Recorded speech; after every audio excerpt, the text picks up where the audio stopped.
재개발은 아파트보다 좀 적은 규모의 그렇죠. 투자금으로 그렇죠. 투자를 할 수 있다. 그렇죠.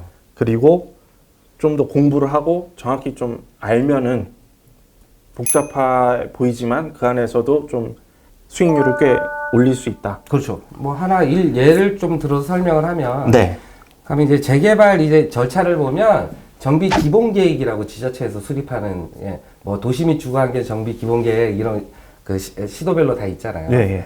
그게 딱 수립이 되고 입주할 때까지의 그 기간이 진짜 빠르면 10년, 아하. 뭐 한 15년, 20년 걸린단 말이에요. 아하. 그러면은 기본 계획 때 사가지고 그거를 계속 홀딩할 것이냐? 네. 그건 이제 투자로 보면 그렇게 맞지가 않는 거죠. 그렇죠. 그래서 이제 저 같은 경우도 책에도 실었지만 그 조합이 설립이 될 때쯤 하고 감정평가액이 나올 때쯤이 사업시행 인가가 나면 바로 이제 감정평가를 하게 되거든요. 예. 그때가 투자하기 굉장히 가장 좋은 타이밍이에요. 아, 조합 설립 직후 감정평가액이 나온 조합 설립 직후가 아니고 추진위에서 이제 조합을 설립을 할 때, 예, 이제 될랑말랑 할 때 있거든요. 네. 예를 들어 설명하면 그 그 토지 등 소유자의 75% 동의서를 그렇죠, 그렇죠. 이상 받아야 된단 말이에요. 네, 예. 근데 한 70%가 넘어간다. 그러면 될 가능성이 좀 상당히 높은 거죠. 높죠. 그렇죠. 그래서 그때 추진위 사무실 가서 네. 뭘 하냐면 그 사무실의 분위기를 봐요. 아, 그래요? 예. 근데 만약에 분위기가 화기애애하고 좋아요. 그러면은 될 가능성이 높겠죠. 네. 근데 딱 갔는데 서로 인상 쓰고 있어요. 뭔가 문제가 있는 거죠. 그런 걸로 이제 판단을 하는 거예요. 그러면 70% 정도가 네. 됐다는 정보는 어떻게 얻을 수 추진위 있어요? 사무실 가면 알려줘요. 아, 추진이 여기 몇 %예요, 지금? 그렇죠. 이래요? 네. 아. 근데 만약에 안 알려준다? 네.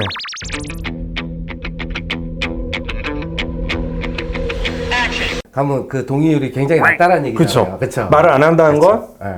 굉장히 성적이 좋지 않다는 거고. 그렇죠. 얘기를 한다는 건 그래도 성적이 어느 정도 된다는 거고. 그렇죠.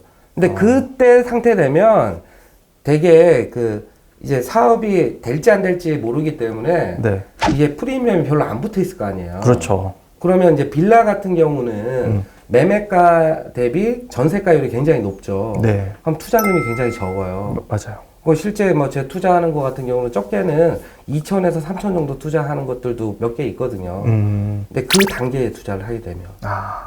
근데 그게 만약에 조합이 딱 설립이 되잖아요. 네. 그 재개발이든 재건축이든 사업이 한 단계 지나갈 때마다 시세가 갑자기 점프를 합니다. 근데 그러면 조합이 설립이 되면 어느 정도 하나가 이제 진행이 된 거죠. 그럼 시세가 확 올라요. 그러면 그 단계가 다시 지나서 그 다음 단계가 이제 사업시행인가라는 단계가 그렇죠, 있는데 그렇죠. 그때쯤 되면 또 기대감에 의해서 또 오르게 되겠죠. 근데 투자금 자체가 적었잖아요. 네. 한 2천에서 3천 적었죠.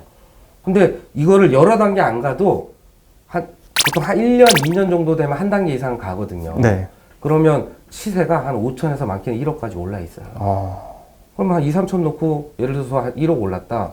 많이 오른 거죠. 그럼요. 네, 그러면 이제 적당히 먹고 나오는 거예요. 먹고 나온다. 네.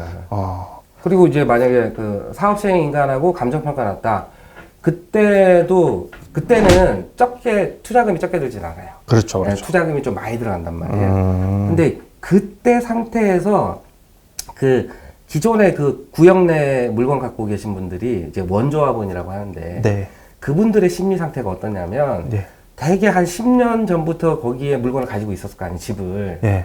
근데 그 본인이 샀을 때보다 적게는 한 2배에서 많게는 3배 올랐어요. 그렇죠.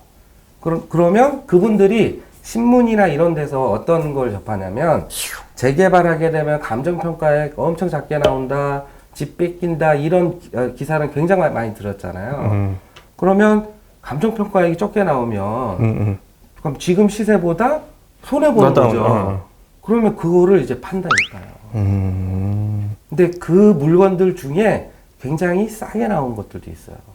왜 그러냐면 그 구역에 가지고 소유자분들은 감정평가하는 방식이나 이런 것들 제대로 모르잖아요. 네. 근데 그 방법을 잘 안다면 프리미엄이 어느 정도 붙었는지를 예측할 수가 있거든요. 네. 근데 그러면 시세보다 싸게 나온 물건을 이렇게 사는 거죠. 그래서 저는 이제 두 가지 조합 설립될 때쯤 그리고 이제 감정평가 할 때, 요때는 이제 투자금이 좀 더 들어가요. 그렇죠, 그렇죠. 알겠습니다. 그런 포인트만 잘 집으면 그렇죠. 아주 좋은 수익률을 얻을 수 있다. 근데 그때 사서 예를 들어서 뭐 사업 간평 나올 때쯤 사서 언제 파냐면 되게 2주비 나올 때 팔아요.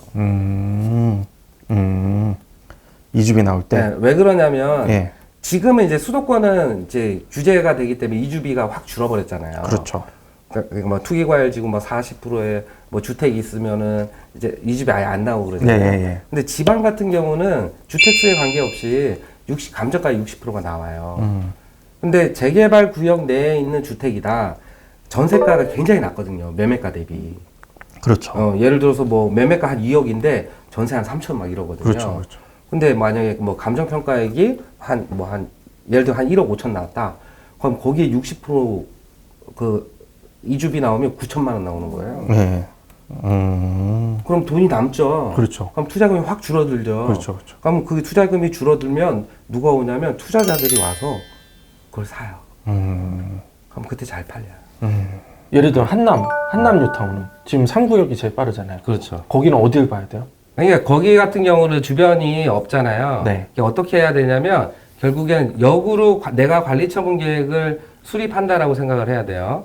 근데 지금 허브에서 분양가 규제하잖아요. 그럼 일반 분양가 예를 들어 전용 84제곱미터를 25개 분양하겠습니다 라고 관리처분 계획을 수립을 해요. 그러면 용산구청에서 인가를 내줄까요? 아니요. 안 내줄 거 아니에요. 네. 그러면 분양 수입을 낮춰야 되겠죠. 그러면 분양 수입이 낮아지면 그러면 누구한테 걷어야죠? 조합원. 조합원 분양가는 올라가게 되겠죠.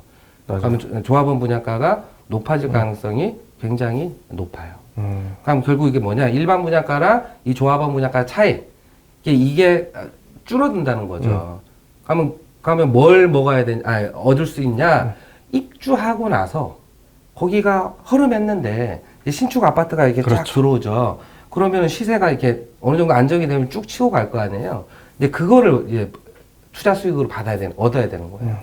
그거를 하기에는 앞으로 관리 처분하고 이주 철거하고 일반 분양하고 입주하고 하면 거의 한 7년에서 한 10년은 잡아야 되지 않나.